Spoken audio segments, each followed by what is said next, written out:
Hello hi friends, ಇದು ನಮ್ಮ ಮನೆ ದೇವರು ತಮಿಳ್ನಾಡಲ್ಲಿದೆ.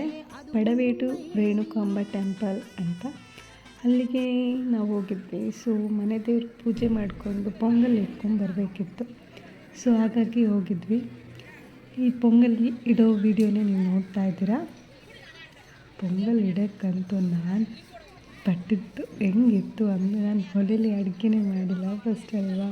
ಮದುವೆ ಆಗಿದಿಂದನೂ ಇಯರ್ಲಿ ಒನ್ಸ್ ಅಲ್ಲಿ ಹೋಗಿ ಪೊಂಗಲ್ ಇಡ್ತೀವಿ. ಅದು ಇಡಬೇಕು ಅಂದರೆ ಅಷ್ಟು ಖುಷಿಯಾಗುತ್ತೆ. ಆದರೆ ಅಲ್ಲಿ ಹೋಗಿ ಬರೋದಕ್ಕೆ ಫುಲ್ಲು ಕಣ್ಣೆಲ್ಲ ನೀರು ತುಂಬಿಕೊಂಡಿತ್ತು. ಆ ಥರ ಇತ್ತು. ಮತ್ತು ನನ್ನ ಹಸ್ಬೆಂಡು, ನಮ್ಮ ಮನೆಯವರ ಫ್ರೆಂಡ್ ಒಬ್ಬರು ಎಲ್ಲ ಇಬ್ಬರು ಬಂದು ಸ್ವಲ್ಪ ಹೆಲ್ಪ್ ಮಾಡಿ ಎಲ್ಲ ಮಾಡಿದ್ರು. ಅಂತೂ ಎಲ್ಲ ಪೊಂಗಲೆಲ್ಲ ಮಾಡ್ತಾಯಿದ್ವಿ. ಎಲ್ಲರೂ ಸೇರಿಕೊಂಡು ನನ್ನ ಮಗಳು ಬಂದರು, ನನಗೆ ಕೊಡು ಅಂತೆಲ್ಲ ಕೇಳ್ತಾಯಿದ್ಲು.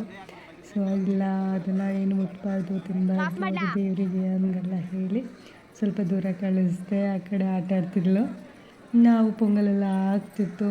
ಸೊ ಹೊಗೆ ತಡಿಯೋಕ್ಕಾಗದೆ ಏನು ಮಾಡಿದೆ, ನಾನು ಇಟ್ಕೊಂಡು ಅವರೆಲ್ಲ ಮಾಡ್ತಾಯಿದ್ರು. ಮತ್ತು ಆಮೇಲೆ ಪೊಂಗಲೆಲ್ಲ ಆಯ್ತಲ್ಲ. ಸೊ ಆಮೇಲೆ ಪಿಕ್ ತೊಗೊಂಡ್ವಿ, ಒಂದು 4-5 ಫೋಟೋ ಇವೆಲ್ಲ. ಸೊ ಅದನ್ನು ಹಾಕಿದ್ದೀನಿ. ಇದು ನಮ್ಮ ಮನೆ ದೇವರು, ಇದೇ ನಾವು ಪೊಂಗಲ್ ಮಾಡಿದ್ದು. ಇದು ದೇವಸ್ಥಾನದ ಒಳಗಡೆ ತೊಗೊಂಡ್ರೆ ಪಿಕ್. ಅದು ಚೆನ್ನಾಗಿತ್ತಲ್ಲ ಅಂತ ಹಸ್ಬೆಂಡು ಮಕ್ಕಳು ಎಲ್ಲರ ಜೊತೆಗೂ ತಗೊಂಡು ತುಂಬ ಚೆನ್ನಾಗಿತ್ತು ಅಂದ್ಕೊಂಡು ಅದನ್ನು ಅಪ್ಲೋಡ್ ಮಾಡಿದ್ದೀನಿ. ಇಷ್ಟು ನನ್ನ ಫಸ್ಟ್ ವೀಡಿಯೋಸು. ಇದಕ್ಕೆ ನನ್ನ ಮನೆ ದೇವ್ರ ವೀಡಿಯೋಯಿಂದ ಸ್ಟಾರ್ಟ್ ಮಾಡಬೇಕು ಅಂತ ಆಸೆ ಇತ್ತು. ಸೊ ಹಾಗಾಗಿ ಫಸ್ಟ್ ವೀಡಿಯೋನ ಅಪ್ಲೋಡ್ ಮಾಡಿದ್ದೀನಿ. ದಯವಿಟ್ಟು ಎಲ್ಲರೂ ಲೈಕ್,